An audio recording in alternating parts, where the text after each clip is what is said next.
माधवपुर नाम के गांव में मानसी अपने पति श्याम और बेटी रूही के साथ रहती है। रूही के जन्म के 1 साल बाद ही श्याम की सड़क दुर्घटना में मौत हो गई। अब अकेली मानसी पर ही सारी जिम्मेदारियां आ गई। रूही का लालन पोषण और घर खर्च चलाने के लिए मानसी दूसरों के घरों में काम करने लगी। बड़ी ही मुश्किल से उसका गुजारा हो पाता था। गांव में सभी उसे छोटी जाति का मानते थे, जिस वजह से उसे गांव के मंदिर में जाने की अनुमति नहीं थी। धीरे धीरे समय बीतता गया और रूही अब 7 साल की हो गई। एक दिन रूही मानसी से कहती है, माँ, मैंने देखा कि माता के मंदिर को बड़े ही सुंदर तरीके से सजाया जा रहा है। क्या कुछ खास होने वाला है क्या माँ? हाँ बेटी, ठीक 2 दिन बाद से नवरात्रि शुरू होने वाली है। अच्छा, इसमें क्या होता है माँ? बेटी, इस दिन माँ दुर्गा के भक्त धूमधाम से उनकी पूजा करते हैं और पूरे 9 दिन का व्रत रखते हैं। लेकिन उससे क्या होता है माँ? इससे माता रानी अपने भक्तों से प्रसन्न होती हैं और उनकी हर मनोकामना पूरी करती हैं। क्या माँ, सच में ऐसा होता है? फिर तो ये व्रत मैं भी रखूंगी। तो क्या फिर दुर्गा माँ मेरी भी मनोकामना पूरी करेगी? अच्छा, मैं भी तो जानूं क्या इच्छा है मेरी बेटी की। माँ, मैं चाहती हूँ कि हमारे पास भी सब कुछ हो, आपको इतनी मेहनत करने की जरूरत ही ना पड़े और सभी लोग आपकी इज्जत करें और हमें भी मंदिर में जाने से ना रोकें। लेकिन मेरी बच्ची, ये व्रत बहुत मुश्किल होता है और तुम अभी बहुत छोटी हो, तुमसे ये नहीं हो पाएगा। नहीं माँ, मैं ये व्रत रखूंगी और देख लेना, मैं पूरी श्रद्धा और साफ दिल तरीके से इसे रखूंगी। बस अब तुम मुझे मना मत करना। अच्छा ठीक है, तो फिर हम दोनों मिलकर ये व्रत करेंगे। 2 दिन बाद जब नवरात्रि शुरू होती है तो मानसी और रूही नहाकर पूजा पाठ करके व्रत रखती हैं और अपने घर में ही पूजा पाठ करती है। इसके बाद रूही मानसी से कहती है, माँ चलो ना मंदिर, हम दोनों मंदिर चलकर माँ की आराधना करते हैं। नहीं बेटा, अभी नहीं। चलो ना माँ, तुम हमेशा मुझे मना कर देती हो। रूही की जिद के आगे आखिरकार मानसी हार जाती है और रूही के साथ मंदिर चली जाती है, जहाँ पंडित उन्हें मंदिर में घुसने से मना कर देते हैं। तू तो बहुत अच्छे से जानती है ना, मानसी जैसे नीच जाति के लोगों का मंदिर में प्रवेश वर्जित है। फिर तू कैसे यहाँ पूजा की थाली लेकर आ गई? पंडित जी, ये मेरी बेटी रूही है, इसने माँ के लिए व्रत रखा है। आप भले ही मुझे ना जाने दें, लेकिन इस मासूम को तो माँ के दर्शन करने के लिए जाने दे ही सकते हैं। बच्ची है तो क्या हुआ, है तो नीच जाति की ही, इसके जाने से मंदिर अपवित्र ही होगा। तभी गांव के लोग भी बोल पड़ते हैं, अरे कितनी जिद्दी है ये माँ बेटी, अब तुम दोनों को समझ आ गया हो तो निकलो यहाँ से, वरना कोई और तरीका अपनाए तुम्हें यहाँ से निकालने का। इसके बाद मानसी रूही को लेकर वहाँ से चली जाती है, लेकिन जब सब आपस में लड़ रहे थे तभी मौका पाकर रूही ने बाहर से ही दुर्गा माँ के चरणों में अपने फूल अर्पित कर दिए थे और बिना किसी को कुछ कहे चुपचाप अपनी माँ के साथ घर आ जाती है। अगली सुबह जब पंडित ने मंदिर का दरवाजा खोला तो देखा कि बड़ी ही अच्छी महक मंदिर से आ रही थी। पंडित ने जब ध्यान से देखा तो वो महक माँ के चरणों में अर्पित कमल के फूलों से आ रही थी। बाकी वहाँ रखे सभी फूल मुरझा गए थे। ऐसा कैसे हो सकता है? असंभव। मैंने तो मंदिर अभी अभी अपने हाथों से खोला है, अभी तक तो कोई मंदिर आया भी नहीं है। अब ये तो कोई चमत्कार है। ये बात पूरे गांव में आग की तरफ फैल जाती है। अरे ये तो वही फूल है जो मैंने चढ़ाए थे। नहीं नहीं, ये वो फूल हैं जो मैंने माँ को अर्पित किए थे भाई। पर हरिया तो कह रहा था कि वो फूल उसने चढ़ाए हैं, और यही बात तो मोनू की माँ भी कह रही थी। पूरे गांव वासियों में कई दिनों तक ये चर्चा चलती रही, जबकि सच तो ये था कि वो फूल मासूम बच्ची रूही ने माँ को अर्पित किए थे और उसकी सच्ची भक्ति से दुर्गा माता काफी प्रसन्न थी। धीरे धीरे दिन बीतते गए और अष्टमी वाला दिन भी आ गया। मेरी बच्ची, तूने इतने दिन भूखे रहकर बहुत कष्ट वाला व्रत किया है, लेकिन माँ मुझे तो बिल्कुल भी भूख नहीं लगती, ऐसा लगता है जैसे मेरा पेट भरा हुआ है। ये तो तुम पर माँ दुर्गा की कृपा है बेटी। कल नवरात्रि है और कल के दिन 9 कन्याओं को भोजन कराने से पुण्य मिलता है, लेकिन हम तो छोटी जाति के हैं, तो अपने यहाँ तो कोई कन्या आएगी ही नहीं। ये सुनकर रूही भी सोच में पड़ जाती है। अगली सुबह रूही नहाकर पूजा पाठ कर रही होती है, तभी वो दुर्गा माँ से कहती है, माँ हम कन्या भोजन किसे खिलाएंगे? हमारे यहाँ तो कोई आता ही नहीं, अब आपको ही कुछ सोचना पड़ेगा माँ। इसके बाद रूही अपनी माँ से कहती है, माँ आप कन्या भोजन में कन्याओं को खिलाने के लिए क्या बनाओगी? बेटी, जब अपने यहाँ कोई आएगा ही नहीं तो फिर हम भोजन क्यों बनाएं? माँ, मुझे पूरा विश्वास है कि देवी माँ किसी न किसी कन्या को हमारे यहाँ जरूर भेजेगी। तुम रसोई में जाओ और कुछ बना लो। कहीं कन्या हमारे घर आ गई और हमारे पास उसको परोसने के लिए कुछ हुआ ही नहीं तो, इसलिए आप जाओ और कुछ बना लो। उसकी बातें सुनकर मानसी सोच में पड़ जाती है, क्योंकि उसके पास तो बनाने के लिए भी कुछ था ही नहीं। लेकिन फिर भी अपनी बेटी का दिल रखने के लिए वो रसोई में चली जाती है। और जब वो आटे चावल का कनस्तर खोलकर देखती है तो उसमें राशन से सारे कनस्तर भरे हुए थे। साथ ही वहां पर हलवा, तेल, चीनी और भी ढेर सारा राशन उसकी रसोई में रखा हुआ होता है। ये देख मानसी हैरान रह जाती है और खुशी खुशी कन्याओं के लिए भोजन की तैयारी करती है। उधर रूही माता की मूर्ति के आगे जाकर कहती है, दुर्गा माँ, मेरे कहने पर माँ ने कन्याओं के लिए भोजन तैयार कर लिया है, लेकिन अभी तक तो कोई कन्या आई ही नहीं।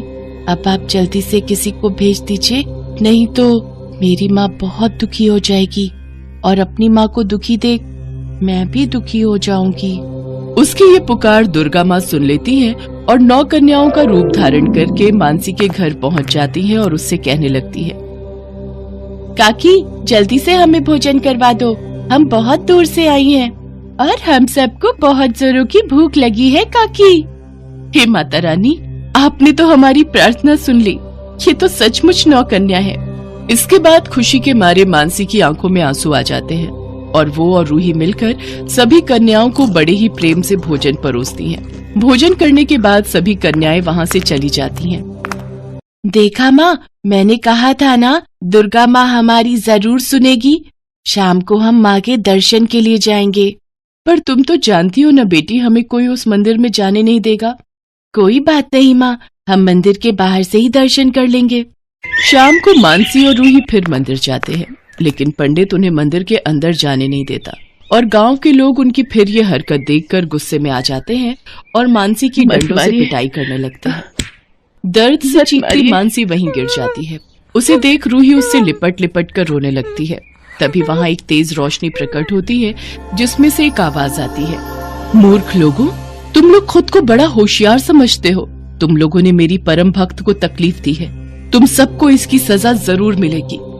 गांव के सभी लोगों को समझते देर नहीं लगती कि ये दुर्गा माँ ही है। पंडित के साथ गांव के सभी लोग हाथ जोड़कर दुर्गा माँ से क्षमा मांगते हैं। तुम लोग जिसे नीच समझते हो, वो तुम सब में सबसे श्रेष्ठ भक्त है मेरी, और मेरे मंदिर में प्रवेश करने से तुम किसी को नहीं रोक सकते। यही मेरी सच्ची भक्त है। अब हमारी गलती को माफ कर दो माँ, हम ना समझ हैं, हमारी भूल को माफ करो माँ, हम सबको माफ कर दो माँ। फिर मानसी दुर्गा माँ से हाथ जोड़कर कहती है, मेरी वजह से इन सबको सजा मत दो माँ, इन सबको माफ कर दो। हाँ देवी माँ, इन सबको माफ कर दो। सिर्फ मानसी और रूही के कहने पर ही मैं तुम सबको माफ करती हूँ। बेटी, तुम दोनों का मन बहुत पवित्र है और इसी वजह से मैं इस गांव पर कभी कोई कष्ट नहीं आने दूंगी। हमेशा इस गांव की रक्षा करूंगी। माँ, आप मुझे दिखाई क्यों नहीं दे रहे हो? मैं आपके दर्शन करना चाहती हूँ माँ। नहीं बेटी, मैं सबको दर्शन नहीं दे सकती, लेकिन तुम और मानसी मेरे दर्शन के हकदार हो, इसलिए केवल तुम दोनों ही मुझे देख सकती हो। उस दिन भी मैं ही तुम्हारे घर 9 कन्या बनकर आई थी। मुझे माफ कर दो माँ, जो मैं उस रोज आपको पहचान नहीं पाई। इसके बाद दुर्गा माँ मानसी और रूही को अपने दर्शन देती है, लेकिन वहाँ मौजूद गांव वासियों को रोशनी के अलावा कुछ भी दिखाई नहीं देता। मानसी, मेरी कृपा से तुम दोनों की हर मनोकामना पूरी होगी। इतना कहकर माँ वहाँ से अंतर्ध्यान हो जाती है। गांव के सभी लोग मानसी से माफी मांगते हैं। फिर मानसी और रूही जब अपने घर आती हैं तो देखती हैं कि उनका घर बहुत बड़ा बन चुका होता है और उसमें सुख सुविधा की हर चीज मौजूद होती है और घर के अंदर एक बड़ा सा बैग भरा होता है जिसमें ढेरों सोने के गहने रखे हुए होते हैं। मानसी रूही का एडमिशन अच्छे स्कूल में करवा देती है। अब माँ बेटी दोनों दिन रात माँ दुर्गा की भक्ति किया करती हैं।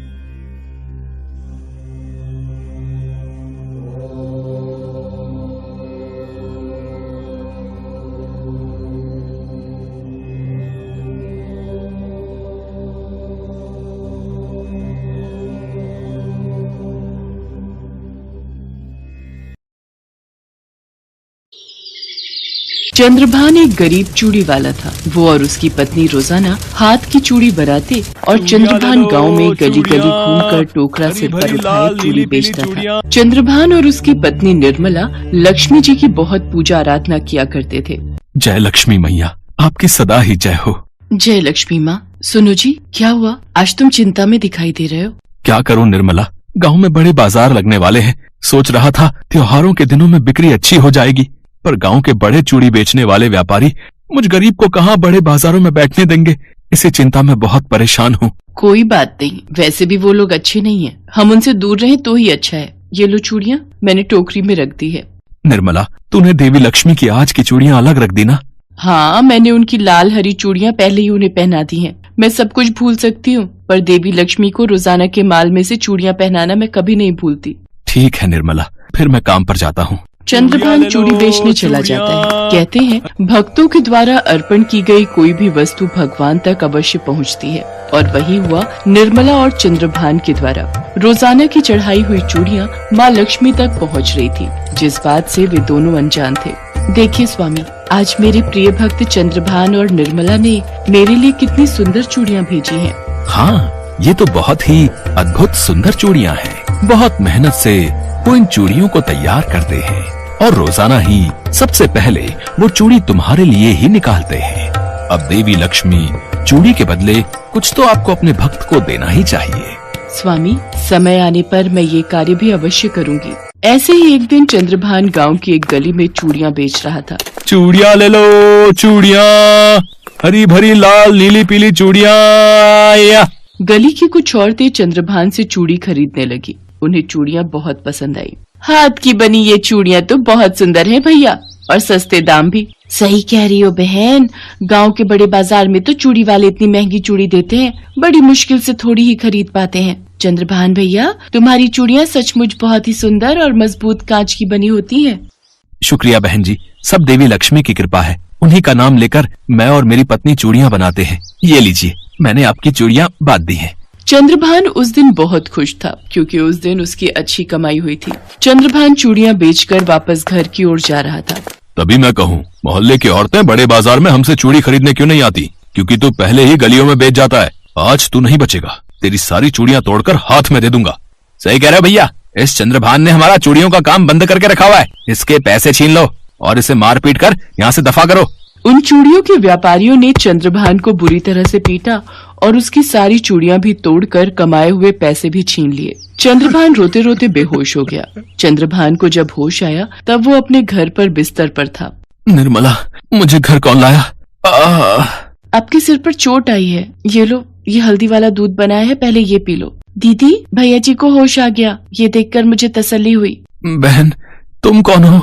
इसका नाम कमला है, यही आपको घर तक लाई है। भैया जी, मैं वहाँ से गुजर रही थी, आपको बेहोश देखा, अड़ोस पड़ोस के लोगों से आपके घर का पता पूछा और आपको यहाँ तक ले आई। कमला अनाथ है, इसका इस दुनिया में कोई नहीं। ये गांव में बने लक्ष्मी नारायण मंदिर में सेवा करती है और वहीं रहती है। शुक्रिया बहन। अब क्या होगा निर्मला? ये चूड़ी के बड़े व्यापारी तो रोजाना ही गुंडागर्दी पर उतर आए हैं। पता नहीं आगे त्योहार के दिनों में हमारी कमाई कैसे होगी। दीदी जी, जब तक भैया ठीक नहीं हो जाते तब तक अगर आप चाहो तो मैं आपकी चूड़ियाँ बेचने में मदद कर सकती हूँ। पर बहन, वो बहुत खतरनाक लोग हैं। अगर उन्होंने तुम्हें कोई नुकसान पहुँचाया तो मैं अपने आप को कभी माफ नहीं कर पाऊंगी। आप चिंता मत करो दीदी, मुझे कुछ नहीं होगा। बस आप कल मुझे चूड़ियाँ बनाकर दे देना, फिर मैं उन्हें बाजार में बेच आऊंगी। मुझे आपकी सहायता करने से बहुत खुशी होगी। ठीक है बहन, मैं तुम्हें कल चूड़ियाँ बनाकर दे दूंगी, पर अपना ध्यान रखना।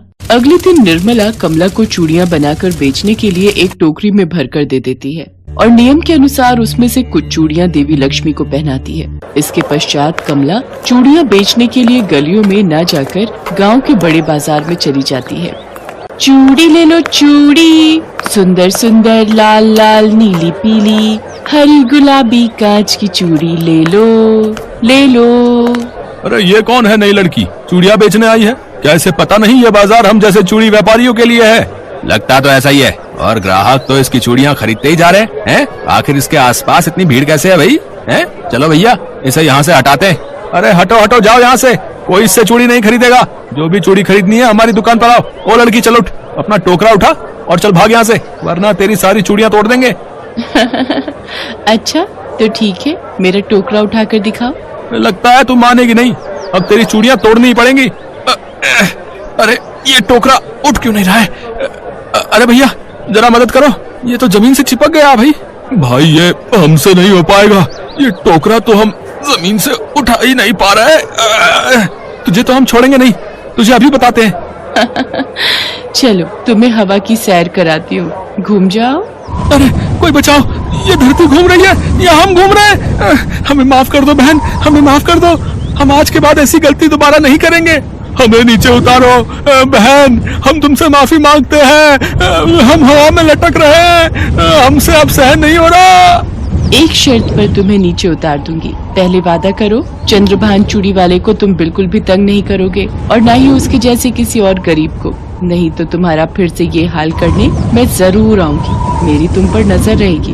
हम वादा करते हैं बहन, हम वादा करते हैं, हम आज के बाद चंद्रभान तो क्या किसी भी गरीब मजदूर को बिल्कुल भी तंग नहीं करेंगे, हम अपने काम से काम रखेंगे। हाँ। चूड़ी वाले कमला से माफी मांगते हैं। कमला खुशी खुशी सारी चूड़ियां बेचकर घर पहुंचती है और निर्मला को चूड़ियों के बदले ढेर सारे रुपए देती है। ये देखो दीदी जी, आज मैंने सारी चूड़ियां बेच दी और मैंने उन चूड़ी वालों की ऐसी खबर ली है कि वो आज के बाद भैया जी को बिल्कुल भी तंग नहीं करेंगे। वो देखो, वो तो भैया जी से माफी मांगने भी आए हैं। चंद्रभान भैया हमें माफ कर दो, आज के बाद आप भी हमारे साथ बड़े बाजार में चूड़ियां बेचने जरूर आ सकते हो, हम आपको कभी नहीं रोकेंगे। हाँ चंद्रभान भैया, हमें अपनी गलती का एहसास हो गया है, हम आपसे माफी मांगने आए हैं, हमें माफ कर दो। कोई बात नहीं भैया, मैंने आपकी किसी बात का बुरा नहीं माना, माफी मांगने की कोई आवश्यकता नहीं है। बहन कमला, तुम्हारे कारण आज हमारे सारे दुख दूर हो गए। आप सही कह रहे हो, कमला बहन तो हमारे लिए सचमुच देवी लक्ष्मी का रूप बनकर आई है। दोनों की बात सुनकर कमला मुस्कुराने लगती है। अचानक निर्मला की नजर कमला की कलाइयों पर जाती है। वो मंदिर की तरफ देखती है। माँ लक्ष्मी को सुबह जो चूड़ियां उसने पहनाई थी वो उनके हाथों में नहीं थी, वो तो कमला ने पहन रखी थी। निर्मला कमला के चरणों में गिर जाती है और उनसे दर्शन देने के लिए कहती है, देवी मैया आप साधारण नहीं हो, अपने साक्षात रूप में आओ माँ, हमें कृतार्थ करो माँ। निर्मला की पुकार पर देवी लक्ष्मी अपने साक्षात रूप में आती है। उठो निर्मला, मैं तुम्हारी और चंद्रभान की भक्ति से प्रसन्न हूँ, इसीलिए मैं तुम्हें दर्शन देने आई हूँ। अब तुम दोनों को कभी भी कोई दुख नहीं होगा। मेरी कृपा से तुम्हारे घर धन दौलत संतान तथा सुख समृद्धि का वास होगा। देवी लक्ष्मी आपकी जय हो मैया। जय हो लक्ष्मी मैया की। देवी लक्ष्मी निर्मला और चंद्रभान दोनों को दर्शन देकर अंतर्ध्यान हो गई।